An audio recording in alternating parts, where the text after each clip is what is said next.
نية وعلى كلية الصالحات وإلى حضرة النبي الفاتحة. أعوذ بالله من قال رسول الله Atani Jibrilu, datang kepadaku malaikat Jibril. Faqala, maka berkata malaikat Jibril, ya Muhammad, Allahumma shalli wa sallim wa barik alaihi. Apa yang dikatakan oleh malaikat Jibril? Ya Muhammad, isma syi'ta, hiduplah sesukamu, hiduplah semaumu. Innaka, maka sesungguhnya engkau suatu saat mayyitun, bakal mati. Ya. Ini kata malaikat Jibril, hiduplah sesukamu, sepuasmu. Innaka, maka sesungguhnya kamu itu bakal mati. Kapan dan kita tidak tahu. Biar kita hebatnya bagaimana, suatu saat dia akan mengalami yang namanya kematian. Ya, hebatnya apapun diulang lagi, biar orang itu jawara, nggak mempan dibacok, waktunya mati. Ya, dulu saya pernah diceritain orang tua, itu presiden pertama kita Soekarno. Ini pensinya nih nggak bisa diangkat orang 9, tapi waktunya mati nggak? Mati itu ya. Makanya intinya kita jangan sombong. Apapun yang kita lakukan, besok kita akan mati. Apalagi sekarang umur kita hanya sisa aja di umur kita. Ini kan sekarang kita udah masuk tahun baru 1447 Hijriah. Biasanya kalau pergantian tahun bertambah umur kita. Secara zahirnya umur bertambah. Yang tadinya 60 jadi 61. Ya. Yang jadi 50, 51. Secara zahirnya bertambah, tapi hakikatnya berkurang. Umpama, ya, Bapak Baholi, Allah kasih umur umpama 80 tahun, mudah-mudahan aja ya, karena Imam Rawatib juga. 1447 Hijriah, beliau sekarang umpama masuk umur 70. Ya, secara zahirnya bertambah, tapi hakikatnya berkurangnya berapa tahun lagi? 10 tahun lagi. Ya, nah, itu aja secara zahirnya ya. Jadi kita ini sebenarnya itu menghabiskan sisa umur aja, berapa tahun lagi, wallahu a'lam. Yang penting syaratnya satu, kita punya persiapan. Karena dalam Al-Quran dikatakan sebaik-baiknya bekal adalah takwa kepada Allah Subhanahu wa Ta'ala. Ya. Jadi kembali lagi Jibril mengatakan, ya Muhammad, ma syi'ta, hiduplah sesukamu, hiduplah sepuasmu. Fa innaka, maka sesungguhnya engkau, ya, sebenarnya ini engkau ini ditujukan kepada umatnya nih. Mayyitun, bakal mati, pasti mati. Nah, kita ini yang lagi duduk nih namanya camat, calon mati.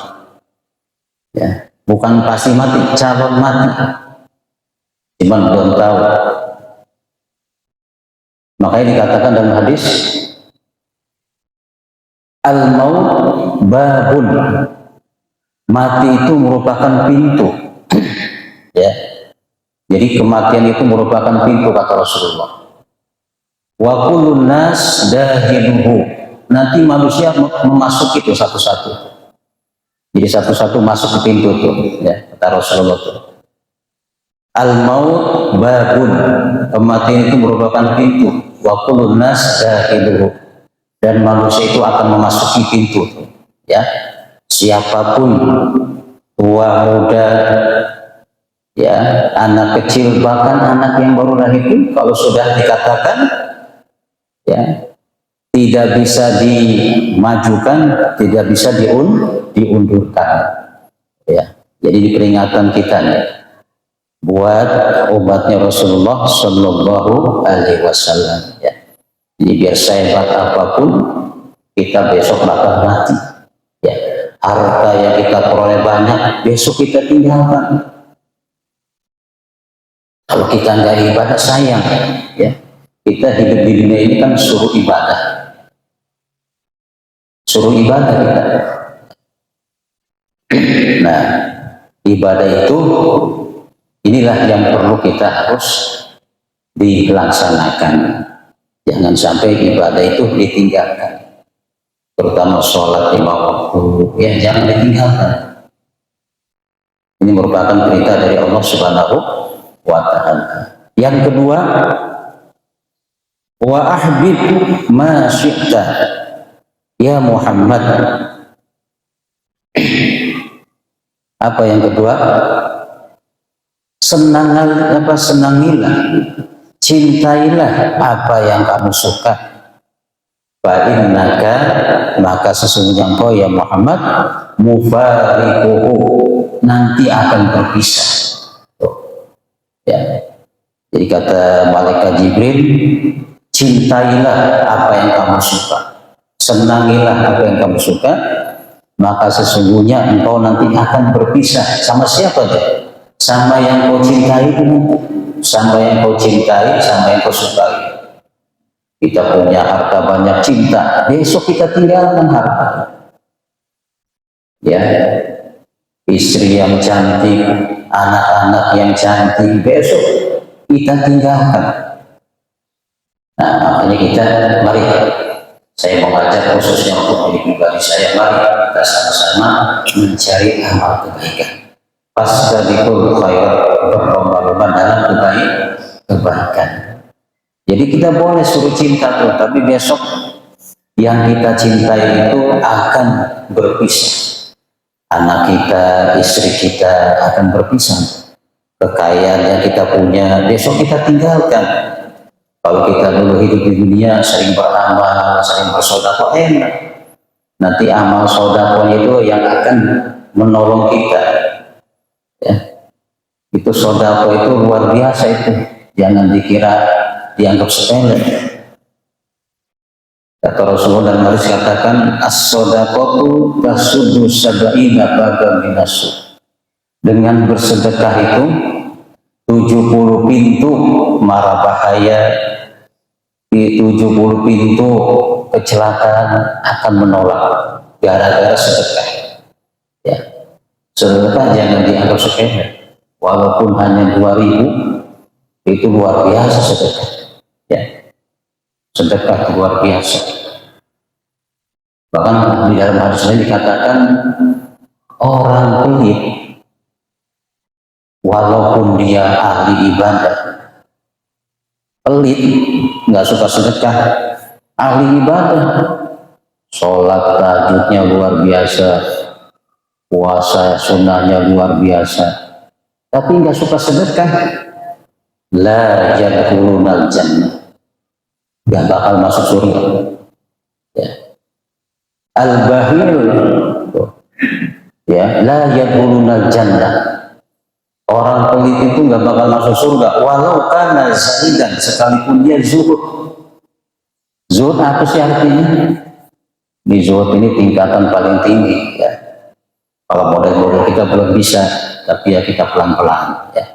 Zuhud itu orang yang tidak terlalu memikirkan dunia. Yang penting dia ibadah, ya.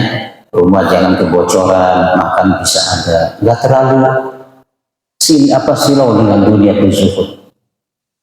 Tapi orang model begini pelit, la yadkhulunal jannah, tidak akan masuk surga. Sayang ya, ibadah banyak-banyak, puasa bagus-bagus, tapi nggak masuk surga karena pelit. Ya jangan pelit kan. Dan sedekah itu jangan nunggu kita banyak duit, nunggu kaya, nggak bakalan. Orang terkadang kalau udah kaya suka lupa. Sedekah itu walaupun kita duit nggak banyak, sedekahin aja. Tuh terutama niatin buat orang tua. Sedekahin tuh buat orang tua, ada itu hak orang tua kita. Sedekahin, ya, disedekahin itu. Orang tua kita senang itu, disedekahin, Fatihah, niatin nih. Ya Allah, saya niat sedekah, pahalanya untuk kedua orang tua kita, ya Allah. Ya, nyampe di kuburan. Apalagi kita bacain doa orang tua, Rabbi firli wali walidayya warhamhuma kama rabbayani shaghira. Ya, kita harusnya bersyukur sama orang tua kita. Ketika dulu kita masih kecil, dibiayain sekolah sampai kita sarjana, bahkan sampai kita dapat pekerjaan yang bagus, yang mapan. Begitu kita menjadi orang sukses, orang tua meninggal. Jasa orang tua itu luar biasa, jangan dianggap sepele ya.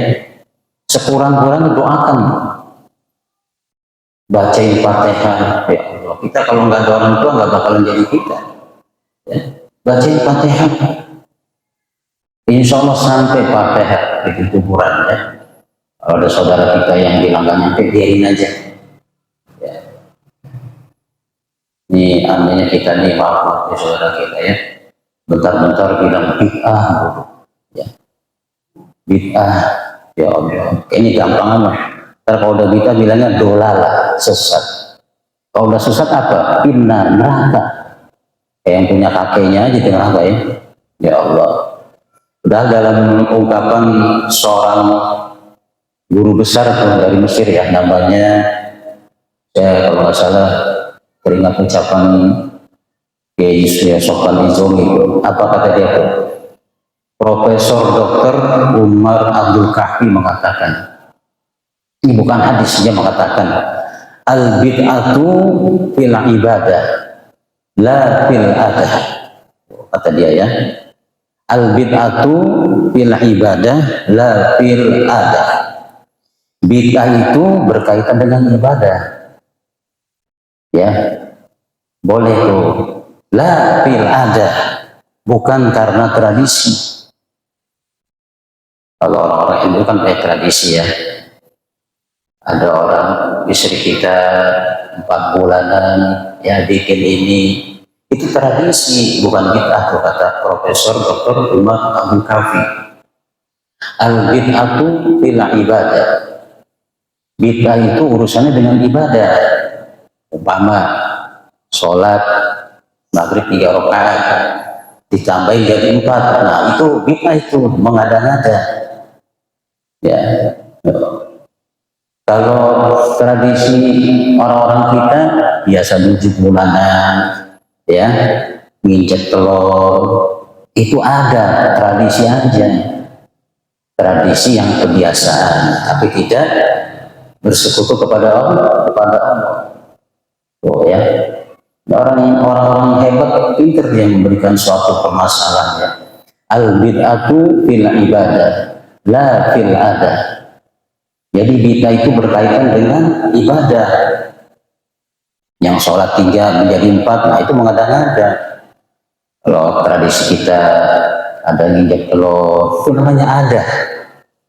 Tradisi budaya, ya. Tapi budaya itu kalau bagus itu nggak apa-apa. Seperti maulid, ya. Maulid itu ada tradisi, bahkan menjadikan suatu yang harus kita siarkan, karena maulid itu berkaitan dengan kelahiran Rasulullah. Jadi biar kita tahu, kita aja kelahirannya diperingati kok. Rasulullah pemimpin besar, masa nggak diperingati, dianggapnya bid'ah. Jangan, itu ada tradisi kebiasaan orang-orang kita, ya.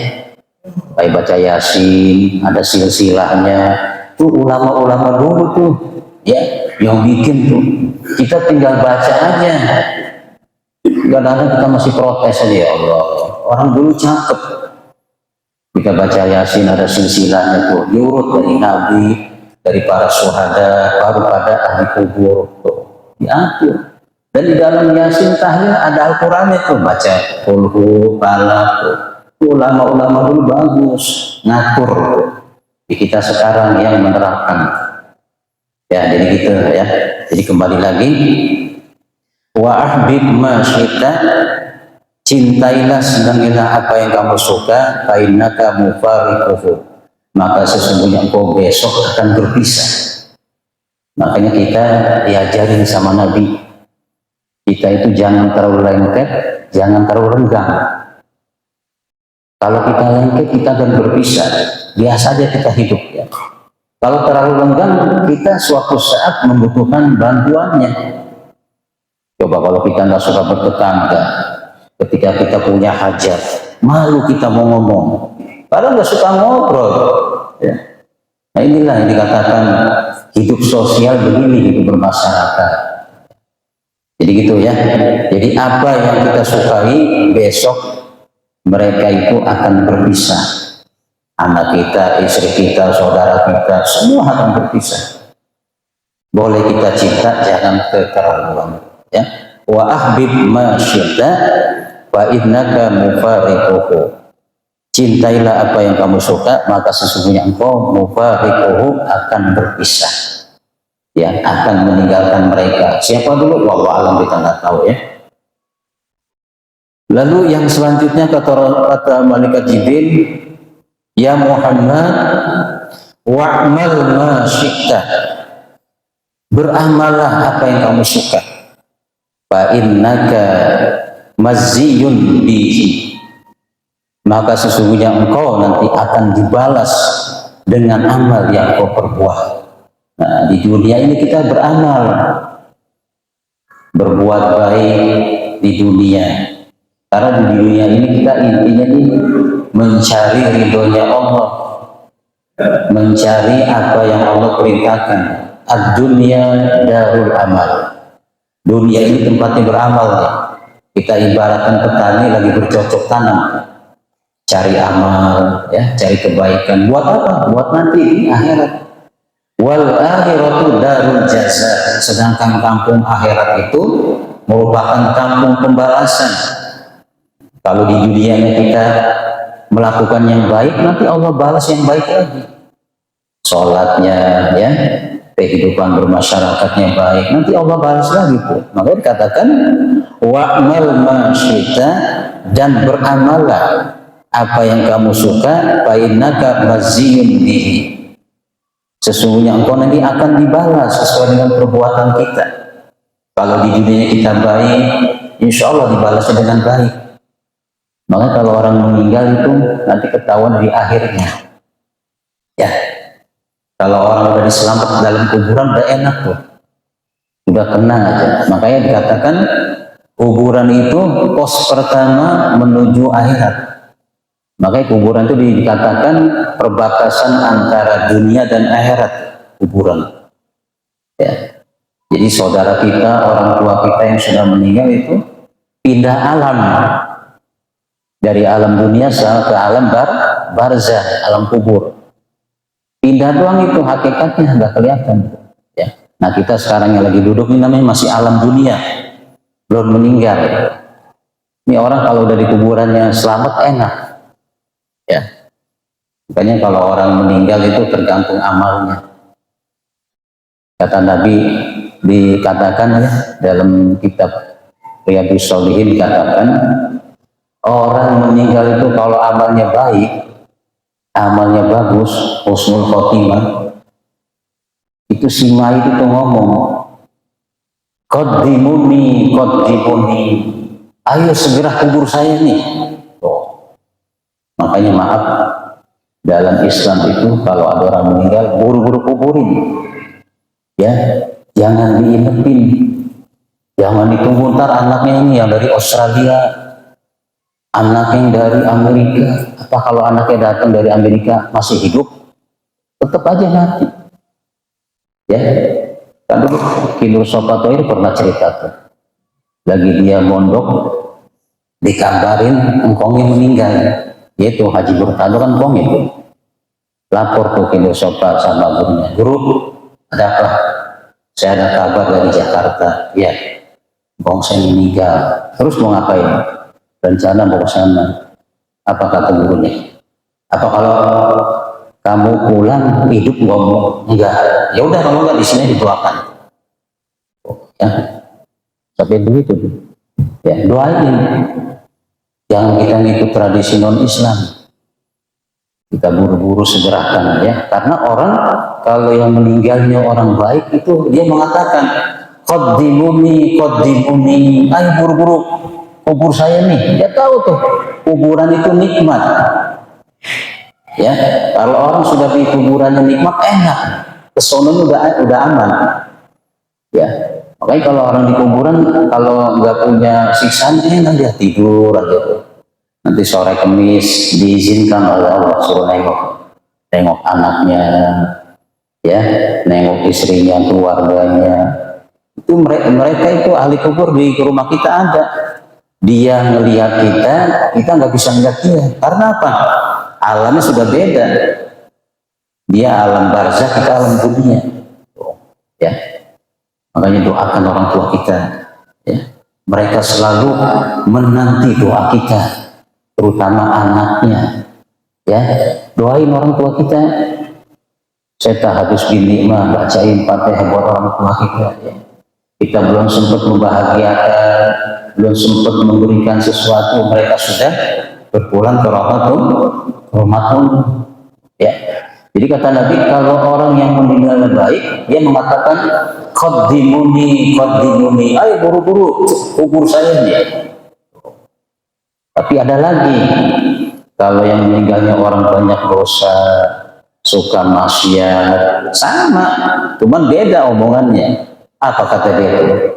Qalu ya wailaha, ya wailaha. Itu si mayit yang dipanggil itu ngomong, qalu ya wailaha, aduh cilaka saya. Mau dibawa kemana saya? Aina tazhabuna biha? Mau dibawa kemana saya? Dia tahu tuh di kuburannya udah menanti tuh, ya, api besar, hewan yang siap akan menggigit. Udah tahu. Cuman manusia nggak dikasih denger. Itu kalau yang manggulnya dikasih denger, dilemparin itu. Nggak dikasih denger. Siapa yang dikasih denger? Hewan, ayam, kucing, dan pohon-pohon dikasih denger tuh. Kata Nabi, kalau manusia dikasih dengar teriakan ahli kubur, lau soik, pasti mati langsung, saking dahsyatnya. Ya. Makanya kembali lagi ya, kita sebagai orang Islam kalau ada meninggal buru-buru kubur, jangan menunggu kasihan. Kalau orang kampung tuh malam itu juga dikubur, ya.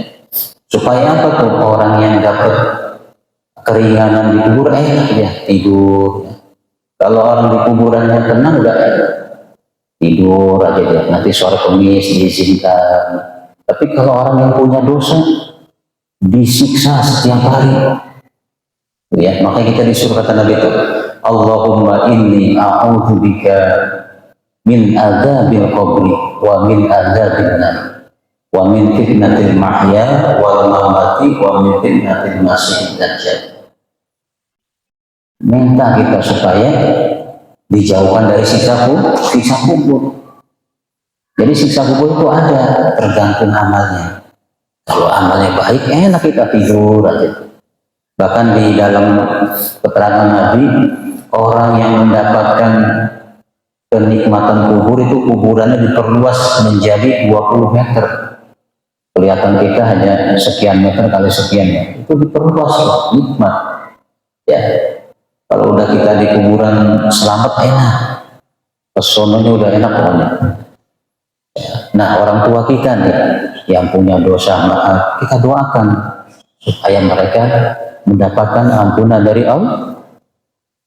Itu orang tua kita para hadirin, ketika lagi dipecut sama malaikat, disabet, dicambuk, tiba-tiba malaikat berhenti mukul. Ini sering saya ulang-ulang ya.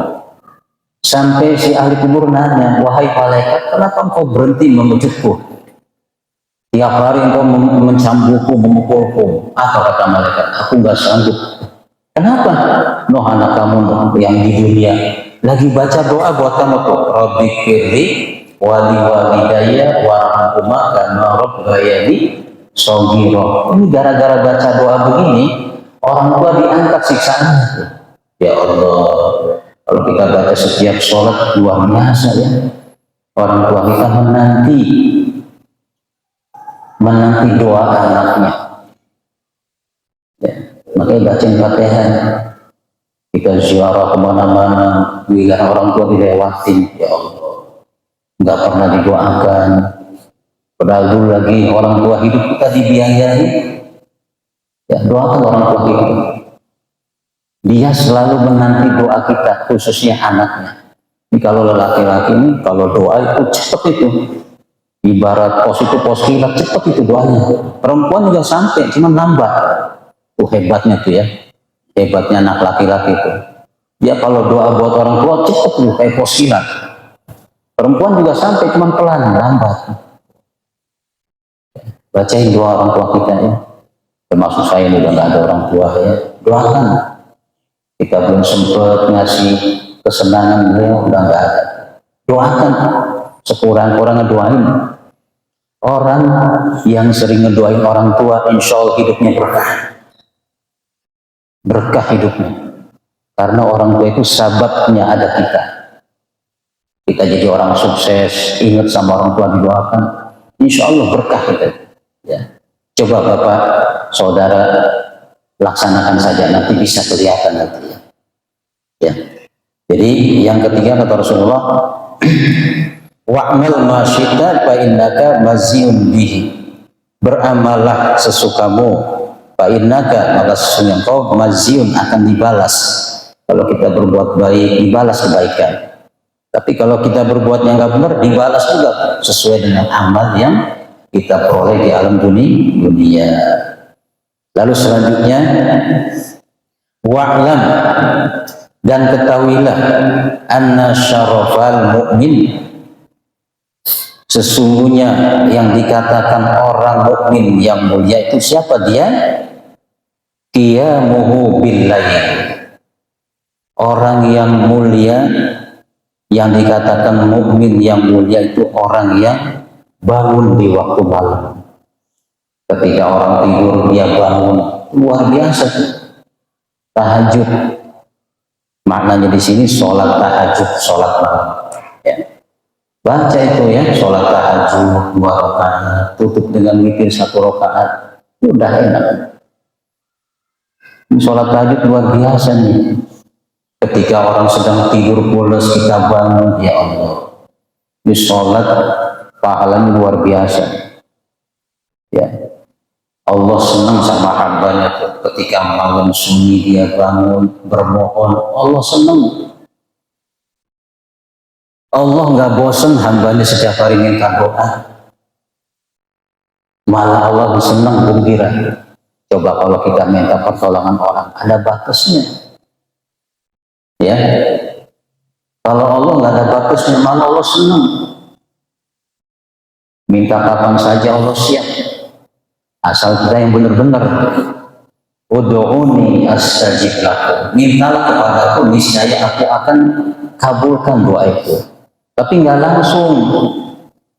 Jangan punya pikiran kita berdoa langsung diterima. Jangan. Allah uji dulu, sabar nggak kita? Ya. Kalau kita nggak sabar ya susah. Dan sholat itu perintah Allah, bukan sholat itu ukurannya dapat rezeki, bukan. Sholat itu perintah Allah. Kalau kita melaksanakan sholatnya dengan sempurna, baik, 5 waktu nggak ditinggalkan, ntar pelan-pelan tuh Allah kasih rezeki itu. Min haitsu la yahtasib, dari sekira-kira jalan yang ada disangka-sangka. Jadi kita itu harus sabar, ya, menghadapi ujian dari Allah. Nggak ujuk-ujuk berdoa langsung dikasih, enggak, harus sabar, ya, harus ada tahapannya. Ya, jadi jangan sampai sholat malam ditinggalkan. Ya, 2 rakaat aja tuh, tutup dengan witir 1 rakaat. Minta, baca doa, baca sholawat, ya Allah. Ya, Allah senang tuh hambanya bangun malam berdoa. Ketika orang tidur, orang pulas, kita bangun, ya Allah. Nih, kalau kita pengen dapat keberkahan Allah, kemuliaan Allah, makanya dikatakan Wa'lam anna syarafal mu'min, ketahuilah sesungguhnya orang yang mukmin mulia itu siapa dia? Qiyamuhu billail, orang yang bangun di waktu malam ketika manusia tidur pulas. Ya, itu hebatnya kita ya. Nah, kalau kita melaksanakan perintah Allah, angkat derajat kita. Yang terakhir, wa izzahus tighna'uhu anin nas, dan kemuliaan seseorang itu ya maknanya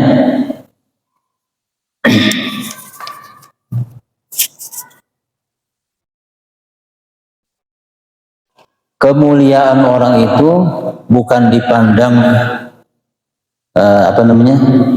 seseorang yang dipandang hidup mulia itu apabila dia orang itu tidak minta-minta kepada manusia. Ya, itu orang yang mulia tuh. Jadi orang yang dipandang mulia hidupnya, dia tidak minta-minta kepada manusia. Maknanya begini, kalau kita dikasih kerjaan dapat, kita laksanakan, itu nggak apa-apa. Tapi bukan berarti kita minta sama orang itu. Ya, itu orang yang mulia itu orang yang nggak suka minta sama orang. Nyari dari hasil keringatnya sendiri, itu orang mulia di sisi Allah. Ya. Atau kata lain, tidak menggantungkan dirinya hidup dari pertolongan orang. Ya, mentang-mentang orang kaya dideketin aja, minta, nggak boleh itu kita. Itu namanya orang yang bukan mulia. Ya, kata Rasulullah ya. Kalau kita dikatakan mulia, orang yang hidupnya tidak bergantung kepada orang, artinya cari rezeki walaupun sedikit. Ya, ini perlunya harus kita perhatikan. Jadi kata Rasulullah, inilah inti dari ini yang kita bahas, semata-mata kita mencari ridhonya Allah, mencari ridhonya Allah. Di bulan, udah masuk bulan Safar kita ya, tahun 1447 Hijriah. Bertambah umur, artinya kurang umur kita. Yang kurang ini harus kita isi dengan yang baik. Makanya diulang, dalam syair lagu dikatakan, mumpung masih ada waktu. Ada kan lagunya? Mumpung masih ada waktu, maka bersujudlah. Mumpung ada waktu, bersujud artinya apa? Bertobat. Kita nggak tahu yang namanya mati. Ya. Yang namanya kematian kita tidak tahu. Wallahu a'lam. Ya. Makanya persiapan itulah yang harus kita siapkan. Makanya syair lagu ini bagus ini ya. Mumpung ada waktu, maka bersujudlah, artinya bertobat. Bahkan dikatakan, mumpung kita bertemu matahari. Tuh, hebat lagi kan? Itu masih satu lagu tuh. Mumpung bertemu matahari maksudnya apa? Kita siang ketemu matahari, malam ketemu matahari. Ini bulan disinari oleh cahaya matahari. Ya, kalau nggak ada cahaya matahari, bulan nggak bisa. Artinya apa? Kita masih dikasih kesempatan hidup sama Allah. Pergunakan. Makanya lagu ini luar biasa. Ya, walaupun kelihatannya jauh, tapi luar biasa makna. Mumpung masih ada waktu, maka bersujudlah, maka bertobatlah, maka insaflah. Banyak pengertian. Jangan sampai disalahgunakan. Ya, luar biasa makanya itu. Oleh sebab itu para sekalian, ya, mari saya mengajak khususnya untuk diri pribadi saya, mari kita beramal kebaikan. Ya, umur kita nggak tahu, yang penting kita punya persiapan. Kalau kita punya persiapan, enak. Kita mau ke kampung, punya persiapan, duitnya ada, kendaraannya ada, jalannya aman. Sampai nggak? Sampai. Makanya orang pergi haji juga walaupun ada duit, kalau keadaannya nggak aman nggak boleh. Walaupun duitnya ada, makanya salah satunya keamanan harus ada. Kita juga hidup dunia begitu, harus punya persiapan. Doain anak-anak kita ya, biar apa lagi ya. Makanya sebaik-baiknya tempat itu majlis taklim. Dan sekarang dunia udah begini ya, udah kacau gitu ya. Kalau kita nggak dekat sama majelis taklim, ya Allah, ya. Ini mumpung masih banyak ulama-ulama yang masih hidup, ya, deketin. Jangan dijauhin. Dulu zamannya Muallim Rosyid masih ada, Muallim Abdullah, Muallim Husin Ali, Muallim Kizarkoni masih ada, enak dulu tuh. Apa tempat kita bertanya. Sekarang mereka udah nggak ada. Ya. Dulu Muallim Rosyid, Muallim Husin pernah ngajar di sini semua. Muallim Rosyid, Muallim Husin, ya. Muallim Abdullah yang kampung Mangga tinggal. Karena udah mereka udah nggak ada. Ya. Makanya dikatakan dalam hadis mautul alim mautul alam. Nanti kalau udah matinya orang alim, gelap nanti alam. Nanti kalau orang-orang ulama udah itu gelap. Orang nanti hidup serampangan, lalu pakai agama semaunya. Ya, memang udah akhir zaman, udah macam-macam, ya. Makanya kalau kita pengen selamat, pengen tenang, deketin majelis taklim. Di situ kita kenal zikir, kenal baik buruknya, ya Allah. Ini kalau kita tahu pahalanya orang nuntut ilmu, minus al-mutakin penuh, ya, penuh. Karena yang kita pakai itu yakin sama Allah. Makanya ini kalau bukan pilihan Allah ini nggak bakalan di sini. Pilihan Allah ini, ya Allah. Innal huda hudallah. Petunjuk itu datangnya dari Allah, Makanya gak usah heran. Terkadang yang ngaji, yang datang ke sini orang yang jauh, benar kan? Orang yang dekat santai aja. Udah petunjuk Allah itu luar biasa, mahal. Ya. Petunjuk itu mahal dari Allah. Innal huda hudallah. Sesungguhnya petunjuk itu datangnya dari Allah. Ini kita kalau bukan pilihan Allah nggak di sini. Mahal. Dan petunjuk itu yang ngasih Allah. Nabi aja nggak bisa memberikan hidayah sama pamannya. Ya, seperti Abu Jahal, Abu Lahab nggak bisa diberi hidayah. Karena emang Allah sudah mengatakan dalam Al-Quran. Ya, apa kata Allah dalam Al-Quran? Innaka la tahdi man ahbabta. Sesungguhnya engkau ya Muhammad la tahdi, tidak bisa memberikan petunjuk hidayah man ahbabta kepada orang yang engkau cinta itu. Pamannya Abu Lahab, Abu Jahal nggak bisa. Walakin Allah yahdi may yasha. Akan tetapi Allah memberikan petunjuk kepada siapa? Kepada orang yang dikehendaki. Ini termasuk kita nih. Kita Allah kehendaki dapat petunjuk. Paman nanti nggak bisa. Udah didoktrin di Al-Quran tuh, innaka la tahdi, nggak bisa. Makanya kita bersyukur ya, dapat hidayah dari Allah nih, bisa kita ngaji. Ya, alhamdulillah. Kalau kita nggak ngaji nggak kenal. Ya. Ngaji sama siapa aja, jangan pilih-pilih guru. Ya, dipilih-pilih guru nih atau gimana? Jangan lihat orangnya, lihat apa yang disampaikan. Kadang-kadang umat Islam ini aneh sekarang ya. Ngaji pilih-pilih orangnya, ngapain? Lihat apa yang disampaikan, jangan lihat orangnya, pilih-pilih ya. Udah zaman sekarang ini udah rusak sekarang ya. Ngaji pilih-pilih, imam juga pilih-pilih, aneh zaman sekarang kita ya. Mudah-mudahan aja mereka bisa sadar lah ya. Kita kalau nggak berkompak begini susah.